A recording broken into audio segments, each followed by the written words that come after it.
G글라스의 어떤 생산 공정이라든지 회사의 어떤 실체나 비즈니스를 느끼는 시간을 갖도록 해보겠습니다. 이것만 하더라도 LED가 뭐 한 1000개가 박혀 있는데 999개를 잘 박았는데 하나가 약간 틀어졌어. 다 버려야 돼요. 그러니까 한 번의 실수가 엄청나게 큰 로스를 이제 일으키기 때문에 안쪽은 마이너스 30도고 여기 보시면 얼음이 아예 껴 있습니다.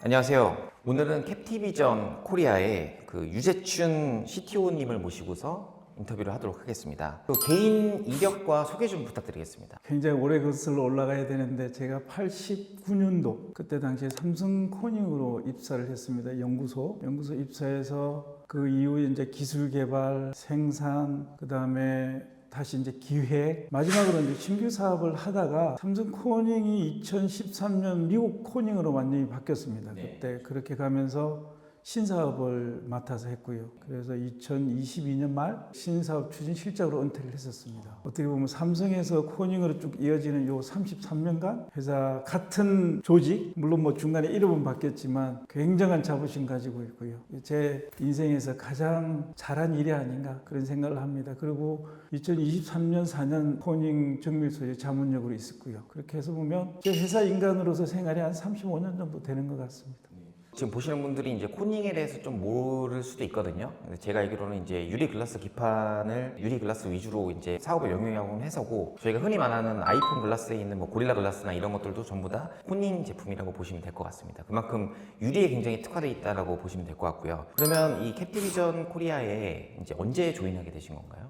올해 5월 7일 날, 정확히 5월 7일 날로 입사를 했고요. 지금 이제 4개월 하고 한 10일 정도 지났나요? 그럼 오시게 된 이유는 어떤 거라고 보시면 될 것 같아요? 제가 그때 당시에는 회사명이 G스마트였고요. 그 뒤에 글램으로 바뀌고 이제 사실은 2024년 올해 3월 달에 정식으로 나스닥 상장이 되면서 캡티비전으로 바뀐 건데, 제가 그때 당시에 G스마트하고 첫 번째 관계가 아마 2007년일 거예요. 그래서 지금 제품과 유사하긴 한데 그때 당시에는 이게 제품이 워낙 무겁습니다. 이게 뭐 1.5m 바이 3m 가면 그 무게가 한 400kg 되거든요. 그때 당시에 이호준 부회장하고 이제 그때 김영기 회장이 야, 이렇게 가서는 이게 건축 소재긴 하지만 너무 무겁다. 장비를 의존하지 않으면 설치가 안 돼요. 그래서 그때 당시에 코닝의 고릴라 글라스를 앞에 상판 유리를 교체하려고 한번 시도한 적은 있습니다. 김 회장, 그다음에 이 부회장, 저 이렇게 세 명이서 미국 코닝 본사에 가서 코닝 회장 앞에서 프레젠테이션도 하고, 그때 한번 크게 사업이 벌어질 수도 있었었는데, 당시 이제 코닝 글라스는 이게 생산 면적이라는 게 제한적입니다. 여기서 요구하는 거는 1.5m 바이 3m짜리 제품이 필요한데, 그때 코닝은 사실은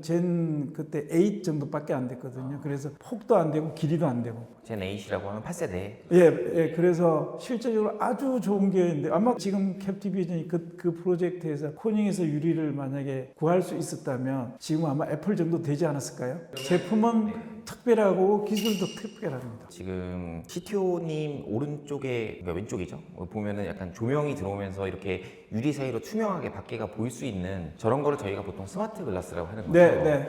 저희가 이런 것들은 혹시 기술이나 이런 거를 봤을 때 글로벌에서도 이런 거를 쉽게 따라할 수 있지 않나 싶은데요. 한 5년 전만 해도 사실은 아무도 못하고 있었던 분야긴 한데, 지금 뭐 어떤 회사는 필름에다가 간단하게는 LED 붙이고 전기 집어넣으면 LED 발광을 하잖아요. 그 생각하는 건 굉장히 쉽습니다. 근데 그 LED도 이게 보증 수명이라는 게 있고, 또 저희 제품 같은 경우에는 결국은 건축 자재이면서 디스플레이 자재거든요.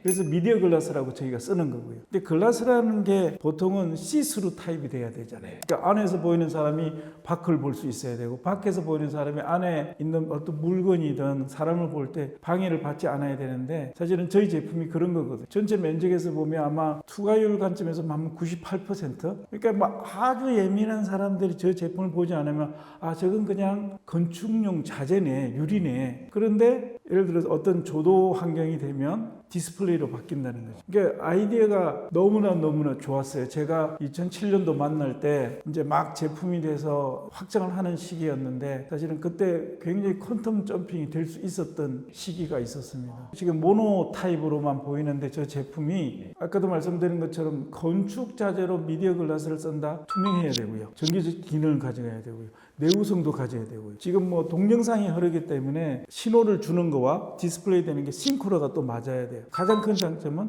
건축 자재다. 거기에다가 투명하다. 거기다가 IT 기능이 복합될 수 있다. 그러니까 말 그대로 유리창을 디스플레이로 쓰는 거죠. 말씀하신 대로 경쟁 제품들을 보면은 약간 IT 베이스의 어떤 LED 칩을 이용해서 그냥 비슷하게 보일 수는 있어도 저희가 내구성이나 이런 것들은 어떤 특별한 기술력으로 인해서 경쟁력을 가지고 있고 요구에 이제 건축물 자재로까지 우리가 승인을 받았다. 이렇게 보면 되겠네요. 예, 지금도 아마 이 제품은 세계에서 유일한 거고요. 누구도 아직 못 따라오는 거고, 그게 이제 저희가 IP 보호를 하고 있고, 이렇게 누적해온 게 거의 한 20년 가까이 되니까, 많은 새로운 사업이 생기면 다 카피하려고 그러잖아요. 제가 보기에는 앞으로도 한 10년 정도는, 물론 뭐 저희도 계속 발전해 가는 거니까, 10년 플러스 또 10년 이런 식으로 나가면 아마 저희가 기술 자체도 그렇고, 제품 자체도 그렇고, 나중에 이제 공정 보시면 그 설비들도 다 저희 팀들이 만든 거라서 얼핏 보면 저런 단순한 기능인데 그 사실은 단순함에 굉장히 많은 기술이 묻어 있기 때문에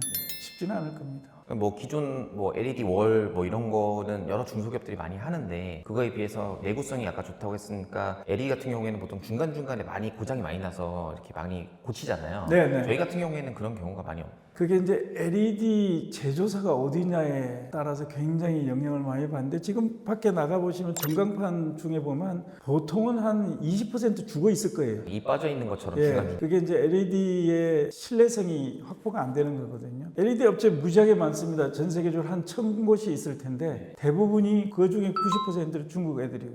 대만이 그 다음에 한 5%. 결국은 니치아나 오스램이라는 회사, 글로벌 회사잖아요. 그 친구들은 보증하는 레벨이 다른 겁니다. 예를 들어서 뭐 어떤 애들 10만 시간, 5만 시간. 근데 이제 중국이나 대만에 무수한 LED 업체들도 있는데 보증서에는 그렇게 적혀 있습니다. 근데 실질적으로 써보면 그렇지는 않고요. 그래서 저희가 쓰는 거는 니치아가 메인으로 되어 있고 오스램도 이제 세컨 플레이어로 제가 쓰고 있는 거고요. 결국은 LED의 신뢰성 그게 가장 중요한 것 같고 그래서 저희가 보통은 제품 개발할 때 또는 제품 공급할 때 원가하고는 좀 별도로 건축 자재가 보통 20년 내구성을 가져야 되거든요. 그거를 만족시키려면 저희가 쓰는 레진이나 유리나 또는 LED 그 나머지 따르는 전기 부품들은 다 그게 맞아야죠. 그럼 보통 이제 제조 강국이라고 하면 한국도 물론 글로벌로 굉장히 뛰어나지만 저희의 또 카피 제품을 많이 하는 또 중국이 옆 나라에 있지 않습니까? 네. 그래서 그럼 저희 같은 이런 기술이 중국의 어떤 기술 유출이나 이런 좀 가능성이나 이런 거에 대해서는 어떻게 생각하시는지? 지금 말씀하신 것처럼 뭐 화웨이 대단하지 않습니까? 자동차도 만드는데 그 가능성이 충분히 있고요. 근데 이제 그걸 방어해야 되는 게 내부 사실은 리소스를 관리를 잘 해줘야 되고 그보다 더 중요한 거는 IP를 계속 모디파이 해야 되는 그런 과정이 있는데 사실은 저도 CTO로서 제일 위험하게 보는 게 우리 인력이 나가서 뭔가 새로운 일을 하거나 또는 이제 아무래도 이제 저희가 중소기업이다 보니까 대기업처럼 시스템적인 이렇게 관리가 어려운 부분도 있고 또 추적 관리도 안 되고 결국은 그 네트워크 관리를 잘 해서 거기에다가 핵심 인력들 잘 끌어가서 IP를 좀 더 튼튼하게 하면서 뭔가 이렇게 누적해가는 방법 현재는 그 방법밖에 없을 것 같습니다. 근데 사실 아까 중국 말씀을 하셔서 저희도 이제 사실은 중국을 보고 있고요. 결국은 캡티비전 기술과 핵심 인력들은 이게 다 안에서 관리가 돼야 되는 거고 저희가 만약에 중국하고 협력한다면 OEM 또는 ODM 정도 결국은 관리를 하더라도 우리가 직접 관리를 하는데 다만 리소스와 그 하드웨어 정도를 쓰는 정도 그런 쪽으로 가지 않을까 싶습니다. 그리고 뭐 저희가 건축 자재다 보니까 아무래도 전방 업체가 다 이제 결국 최종 소비자가 건물주나 뭐 이런 사람이 되는 거잖아요. 네. 그러면은 사실 그분들 입장에서 굉장히 보수적이고 이제 저희가 생각했던 IT 제품처럼 막 트렌디하게 뭐 이거 갈아 꼈다 저거 갈아 꼈다 하는 게 아니라 건축부는 한 번 하면 내용 연수가 뭐 최소 20-30년은 가기 때문에 이제 그거에 대한 레퍼런스가 어떻게 보면 저희의 또 방어벽이 된다고 보면 되는 거죠. 네, 그렇습니다. 사실은 그 레퍼런스가 건축은 말씀하신 것처럼 투마치 리즈버티브 하잖아요. 그래서 사실 그분들 한 번 설득하는 게 짧게는 3년, 길게는 10년까지 가야 돼요. 그리고 예를 들어서 또 건축주 입장에서는 내가 100원을 투자하면 당장 100원을 기대하세요. 그런 거는 없거든요. 그래서 건축주 설득을 하려면 내가 왜 해야 되는데, 이거 하면 얼마를 주는데, 그 다음에 이거 해가지고 내가 이 건물을 나중에 팔 때 얼마를 가치를 올려서 팔 수 있니, 뭐 이런 거를 적절하게 잘 계획을 만들어서 PT를 해야 되고, 처음에는 굉장히 너버스 합니다. 한 2-3번 찾아가야 그럼 한번 이야기해 봅시다. 인내심도 필요하고요. 저희가 이제 좀 있으면 공장을 같이 한번 투어를 하게 될 텐데 네. 뭔가 기술력을 자랑할 수 있는 한번 좀 말씀해 주시면 좋을 것 같습니다. 들어가 보시면 아시겠지만 장비가 그 우리 반도체 또는 디스플레이에서 보통 보시던 장비하고 유사한 급이라고 보시면 될 것 같고요. 아까도 말씀드렸는데 사이즈가 워낙 초대형이기 때문에 또 그런 장비를 애초에 공급하는 회사도 없었고, 아주 제 앞에 이 기술을 관리하셨던 분이나 또는 CEO를 하셨던 분들이 그걸 뭐 굉장히 잘 매니징 해 오신 것 같아요. 설비들 중에 레드메이드 된 설비는 하나도 없습니다. 여기 있는 모든 설비가 다 그때 당시 기술자들이 개발한 거고요. 뭐 제너레이션 2까지 와 있는데 이제 앞으로 요구되는 2030년 정도를 제가 타겟을 하고 있는데, 그때 저희 클라이언트들이 요구하는 거는 지금보다 한 3단계 또 높을 거거든요. 예를 들어서 우리가 자동차 랠리에서 보여주는 영상의 어떤 스캔 스피드 같은 게 나와야 될 텐데, 그걸 따라가려면 설비, 소프트웨어, 컴포넌트들이 다 바뀌어야 돼요. 근데 이제 아까도 말씀드린 것처럼 이 회사가 그런 인프라 투자에 한 3천억을 이미 해오신 겁니다. 사실 중소기업이 그렇게 하기 쉽지 않은데 3천억이라는 게 그냥 숫자로 보기에는 뭐 크든 작든 이렇게 보이겠지만, 나중에 공장 가서 보시면 거기에 있는 설비들이 움직이는 걸 보시면 아, 저 정도 돼야 3천억 되는구나 하는 감을 잡으실 수 있으실 것 같아요. 제가 최근에 그 미국에 있는 동명 그 스피어라는 LED 극장을 갔는데 네. 저희 회사도 한번 이렇게 구형으로 된 이런 이게 가능하지 않을까 이런 좀 기대감도 들었거든요. 어마어마한 스케일. 네. 혹시 그렇게 말씀해 주셨던 그리고 있는 비전에 대한 기술적인 부분들? 아주 적합한 단어가 하나 있는데요. 저희가 이제 캡티비전 코리아라는 법인으로 지금 한국에서 사실은 어떻게 보면 사업장 개념입니다. 물론 뭐 저희 서울 사무소가 있지만, 근데 캡티비전은 나스닥에 등록되어 있는 회사고요. 그러니까 헤드쿼터는 미국에 있습니다. 헤드쿼터가 그리고 있는 회사 슬로건이 토탈 디지털 솔루션 프로바이더. 그러니까 디지털로 구현할 수 있는, 특히 광고나 또는 정보, 영상 이런 거를 다 구현하는 모든 시스템 소프트웨어를 다 공급하는 그런 공급자가 되자는 거거든요. 그래서 실제로 본사에서 하고 있는 LED 타입, 저희는 이제 유리 타입, 또 어떤 필름 타입, 이렇게 복합적으로 가는 게 있어서 지금 말씀하신 것처럼 미국 본사는 주로 그 스포츠 아레나 쪽 또는 큰 대형 호텔들 쪽 하고 있고, 저희는 큰 건물들 쪽으로 하고 있고요. 그래서 지금 뭐 인천에 가보시면 국제 3 업무지구 거기에 가보시면 인스파이어 호텔이 있습니다. 네. 카지노하고 리조트 쪽이 있는데 거기에 보시면 거기가 이제 저희 첫 번째 대형 민간 프로젝트고요. 좀 있으면 이제 10월달 정도는 마곡 마이스 건물이 될 텐데 거기도 굉장히 큰 상징적인 그런 규모의 아마 사업을 보실 수 있을 겁니다. 인스파이어 CEO가 했던 이야기 한 가지 전달을 해드리면, 원래는 사실 저도 안에 들어가서 도움식으로 되어 있는 거 보고 아, 이거 멋있다, 이건 제대로 했네, 그때 받은 느낌, 아, 저거 위에서 매니징만 잘 해주고 또 제대로 할 수 있는 사람만 공급을 해주면 뭐 아마 옆에 스폰서하는 사람은 자동적으로 따라올 것 같고, 그래서 제 계획이 애초부터 관심이 있었고, 이거는 잘하면 대박을 터뜨릴 수 있는 제품이고 사업이라고 생각했고, 지금 생각한 거는, 제가 하고 있는 거는 그까지 달성할 수 있을지는 모르겠지만 1년 연 단위로 좀 이렇게 어떤 레비뉴셔널 스테이지 그런 거 만들 수도 있겠다 하는 생각이 좀 들어서 사실 합류를 한 거고, 한번 지켜봐 주시면 뭐 연간 단위로 크게 변곡점을 그려가는 모습 보실 수 있지 않을까 싶습니다. 그럼 혹시 마지막으로 그 말씀하셨던 기대에 대해서 들어오시고 나서 그 기대가 더 커지셨는지, 아니면 그 기대 어느 정도 채워졌다고 생각하시나요? 사실 대기업에 있다가 이제 중소기업으로 오면 좌절을 많이 겪잖아요. 또 시스템이 다르고 프로세스도 다르고 매니징 과정도 다른데, 저는 한 그거는 지나가고 있는 것 같고, 다시 사실은 결국은 리더가 많이 띄워줘야 돼요. CEO가 책상에 앉아서 서류를 결제하는 사람이 아니라 아무래도 중소기업은 어떤 자본이나 또는 인력이나 시스템이나 프로세스가 좀 약할 수밖에 없는데 기존에 있는 사람한테 그걸 기대할 수는 없잖아요. 말씀이 맞는지 모르겠는데 채찍질도 했다가 어떤 때는 사탕도 줬다가 이런 과정이 필요할 것 같아서 제 적성하고 딱 맞습니다. 제가 엔지니어에서부터 커서 신사업까지를 쭉 했던 이 과정에 딱 맞는 분야인 것 같습니다. 네, 그 현장에서 공장 탐방은 처음인 것 같은데요. G글라스의 어떤 생산 공정이라든지 회사의 어떤 실체나 비즈니스를 느끼는 시간을 갖도록 해보겠습니다. 여기가 같이 들어가는 건가요? 같이 샤워를 해야 됩니다. 샤워. 남자 3명이 좁네요. 먼지를 빼야 돼요. 공장안은 되게 시원하네요. 온도하고 습기가 이제 맞춰져야지 일정해야지 이제 제품의 품질이 유지가 됐어요. 그래서 이제 유리가 재단이 되면 이쪽으로 이제 들어와요. 유리가요? 네. 그러면 요게 이제 유리를 닦아주는 기계고, 네. 그 다음에 이제 다음 공정이 이쪽으로 옮겨지는데, 저게 이제 레이서 에칭기입니다. 레이서 에칭으로 유리에다가 투명한 회로를, 회로를 그리는 거예요? 예. LED 회로인가요? 그쵸, LED를 구동할 수 있는 회로를 이제 그리는 건데, 네. 이거는 세계에서 제일 큰 레이서 에칭기입니다. 저희가 자체 개발한 규모가 그러면 이게 뭐 한 8세대 글라스만한 그거보다 더 크죠. 왜냐면은 우리는 일반 이제 전자 인더스트리에서도 이런 기계들을 쓰는데 네. 전자 기기들이 다 요만하잖아요. 그러니까 사이즈들이 막 커봤자 요만큼 한데 저희는 건축용 유리를 다루다 보니까 크기가 2m, 3m짜리 패널을 에칭을 해야 되니까 클 수밖에 없어요. 저기 보니까 지금 패널이 보입니다. 보이시나요? 그래서 유리가 이제 패턴이 에칭이 돼서 이제 오면은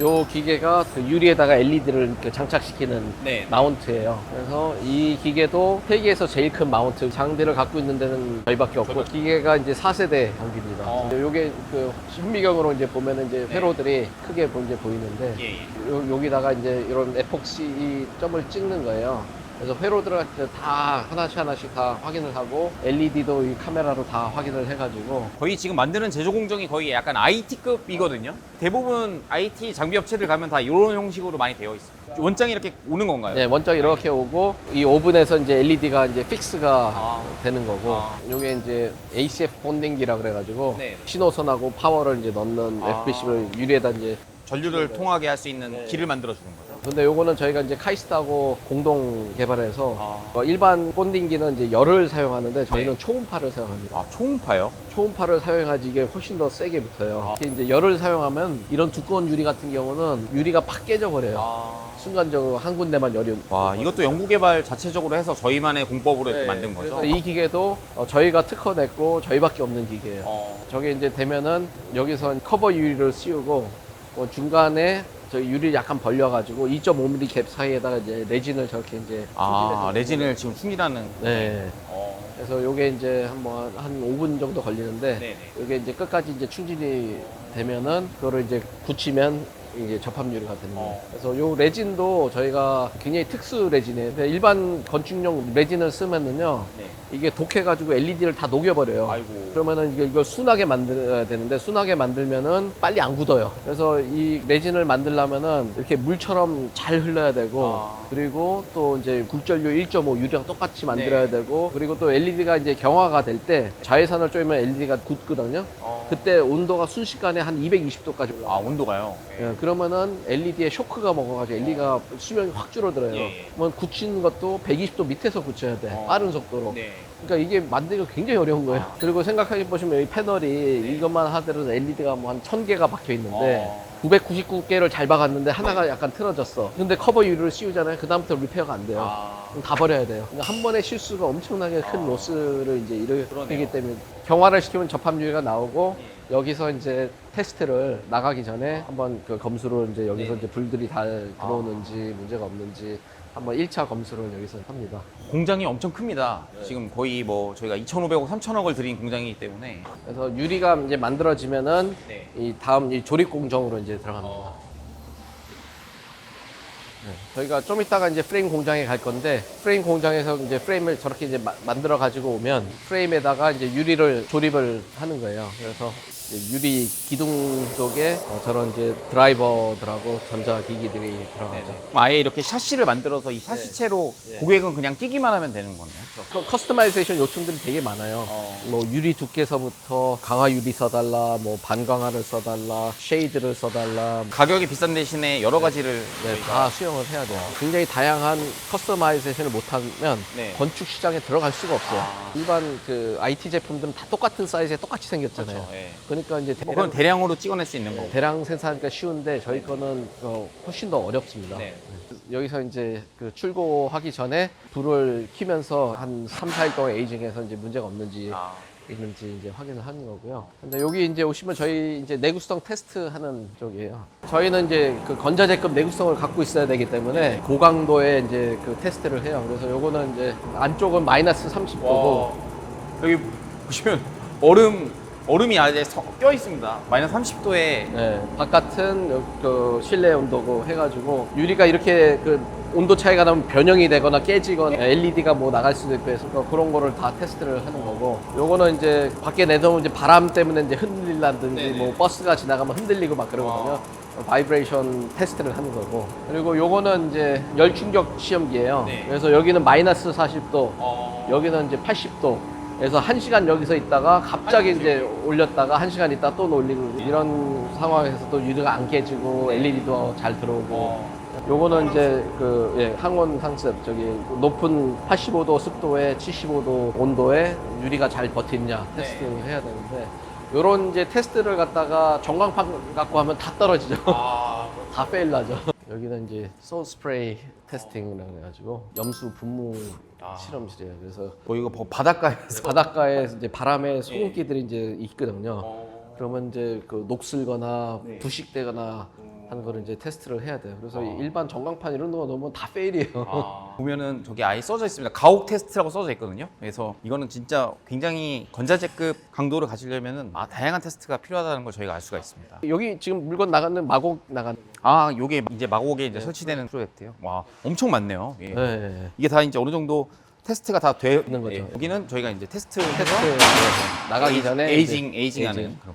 자, 이번에는 저희가 캡티비전의 두 번째 공장을 왔는데 이제 프레임만 전문적으로 만드는 공장이라고 해요. 그래서 이 공장은 어떻게 된 건지 그거 잠깐 얘기 좀 들어보겠습니다. 그래서 여기는 이제 그 프레임 공장인데 그런데 저희가 이 프레임을 갖다가 예전에는 이제 일반 프레임 공장에 외주를 줘서 이제 만들었는데 일단은 그 외주 공장에서 이제 만드는 그 수준이 건축 수준이에요. 근데 저희는 이제 그 제품 가격이라든지 제품의 기능면으로 봐서 이게 IT 제품이거든요. 그래서 고객들이 이걸 받을 때는 IT 제품 수준을 원합니다. 그러다 보니까 저희 이제 프레임의 이제 커스터마이제이션 니드도 많고 퀄리티도 높여야 되고 하다 보니까 저희가 자체적으로 이제 공장을 갖추게 됐고 그러다 보니까 여기 이제 복층 유리 장비 또 그다음 강화 장비, 인쇄 장비라든지 이런 것들을 점점 갖추게 되면서 또 이쪽 공장도 꽤 커졌습니다. 네. 그럼 결국에는 수직 계열화를 하신 거네요. 네, 수직 계열을 해야 됩니다. 그래서 이게 진입 장벽이 단순 이제 유리만 만들어서 되는 게 아니라 이런 수직 계열화까지 다 돼야지 이게 이제 완제품으로 나올 수 있는 완제품으로 거니까. 나올 수 있는 거기 때문에 뭐 중국이나 뭐 한국에서 누가 따라한다 그래도 절대로 쉽게 못 따라합니다. 네, 그래서 여기는 이제 프레임을 압출해서 이제 오면은 여기서 이제 절단을 해가지고 조립을 해서 이제 프레임을 이렇게 이제 만듭니다. 근데 이제 고객들의 유리도 커스터마이징 되는 것처럼 프레임도 다 고객들별로 건축마다 다 틀리잖아요. 네, 그래서 이제 이걸 하다 보니까 네. 이걸 프로파일이라고 하는데 굉장히 다양한 프로파일을 우리가 또 이제 갖추게 됐고 그리고 이런 프레임 만드는 퀄리티가 대한민국에서 저희가 제일 좋아요. 진짜요? 네, 다른 데서도 외주로 이제 받기도 합니다. 그래서 여기는 이제 프레임을 이제 만드는 공장이고 이쪽에 뒤쪽에 또 공장이 또 있나요? 또 있습니다. 와, 여기도 프레스기나 뭐 이런 것들 엄청 큰 게 있네요. 요게 이제 강화로예요. 그래서 그 유리를 갖다가 이제 강화하고 이제 반강화 이런 거를 이제 해야 되는데 저희가 이제 그 유리에다가 이제 회로를 그리잖아요. 그래서 이제 강화하면은 이제 보통 이제 유리가 이제 울퉁불퉁해지거든요. 그러면 회로가 안 그려져요. 그래가지고 이제 자체적으로 이제 이거를 해야 되겠다 해가지고. 아까 말씀하셨던 10년 동안의 우여곡절 끝에 요 기술 개발들이 다 녹아 있다고 보시면 될 것 같습니다. 그래서 저희가 아까 처음에 이제 시작했을 때 한 60에서 100억이면 되겠지 하는데 했는데 계속 이런 것들이 계속 하나씩 생기면 하다가 막 몇백억씩 들어가는 거잖아요. 네. 여기에 우리나라 건축용 유리 강화라 중에서 최고로 좋은 거예요. 그래서 이제 그 우리나라 이제 건축 쪽에서도 우리 쪽에서 강화해 해갔다 놓으면 이걸로 쳐져요. 그리고 요즘은 또 이제 건물에 유리를 그냥 한 것보다는 건물에 이제 디자인을 한다고 패턴 인쇄를 해달라고 그래요. 그래서 여기 이제 패턴 인쇄기예요. 아, 패턴 인쇄기예요. 예, 그래서 그 저희가 카타르 도하에 갔을 땐 요 패턴을 좀 인쇄를 해달라고 해서 네네. 그거를 갖다가 이제 인쇄를 해줬어요. 근데 이런 것들이 내부적으로 안 갖춰지면은 또 인쇄하는데 또 그 엄청난 무거운 유리들을 갖다 실어가지고 공장을 언뜻 봤는데 이게 돈이 많이 들어갈 수밖에 없는 그런 공장이네요. 예. 이것도 저희 연구 개발에 굉장히 많이 들어간 장비인데 복층 장비예요. 복층이요? 그 열 관률 때문에 네, 뭐 네. 거의 대부분 이제 전부 다 복층유리 써요. 아, 그렇죠. 이제는. 예. 저희는 이제 유리 옆에 이제 FP11이 막 달려 있기 때문에 네, 일반 복층 장비를 못 써요. 그래서 따로 이 복층 장비를 또 개발을. 그래서 이것도 이제 우리나라에서 이제 복층 퀄리티가 제일 높아요. 일반 이런 복층 하는데 가면은 아건 가스를 넣는데 그게 다 새 나가거든요. 근데 우리 거는 워낙 잘 만들어가지고 새 나가질 않아요. 그래서 이 복층 업계에서도 우리가 퀄리티에서는 선두를. 여기 이제 복층 이렇게 이제 아, 유리가 이렇게 엄청 무겁네요, 이게. 와. 가운데 아웃렛 들어가 있어요. 여기 안에 이제 가스. 아. 미국의 네네. 인증 중에서 IGCC라고 복층 인증이 있어요. 아, 이건 복층 유리 인증이요? 우리나라에서 인증을 받고 있는 데는 저희 여기밖에 없습니다. 알겠습니다. 공장님 감사합니다. 예, 엄청 무겁네요. 예. 네, 이상 저희 1공장, 2공장까지 해가지고 저희가 유리 공장, 그다음에 프레임 공장까지 다 지켜봤는데요. 이걸 보시는 어떤 일반 투자자나 아니면 뭐 기관 투자자나 아니면 이런 분들께서도 공장을 실제로 와보신 경험은 그렇게 많지 않을 거라고 보고 있어요. 그래서 요 기회를 통해서 나 이런 회사가 있구나, 이런 나스닥 상장 업체가 있구나에 대해서 좀 생각을 해보시고 투자 검토를 해주시면 좋을 것 같습니다. 네, 마지막으로 한마디 더 하고 이제 네, 이렇게 공장 하실 때 되게 힘드셨을 것 같은데 감회가 좀 새로우실 것 같아요. 네, 뭐 이제 보면은 전부 다 이제 피와 땀이 다 들어가 있는. 그러니까요. 그래서 이제 보시다시피 이런 장비들이 사이즈들도 엄청나게 크고 네. 그 자금도 굉장히 많이 들어가는 장비들이에요. 네, 네, 네. 그래서 한번 실수할 때마다 그 비용들이 네. 굉장히 큽니다. 그래서 굉장히 많은 시행착오와 수업료를 내면서 여기까지 와서 네. 저희가 뭐 나스닥까지 갔다는 거에 대해서 굉장히 자부심을 느끼고요. 네. 앞으로 더 훨씬 더 커질 거라고 보고 있습니다. 그럼 여기서 이제 회사 미팅, 그다음 CTO 미팅, 그다음 공장 탐방까지 하는 옆집 부자영의 댄이었습니다. 오늘은 캐치비전의 이호준 부회장님 모시고 얘기를 많이 들어봤는데요. 또 다음에 또 기회가 되면 또 찾아뵙도록 하겠습니다. 네, 감사합니다.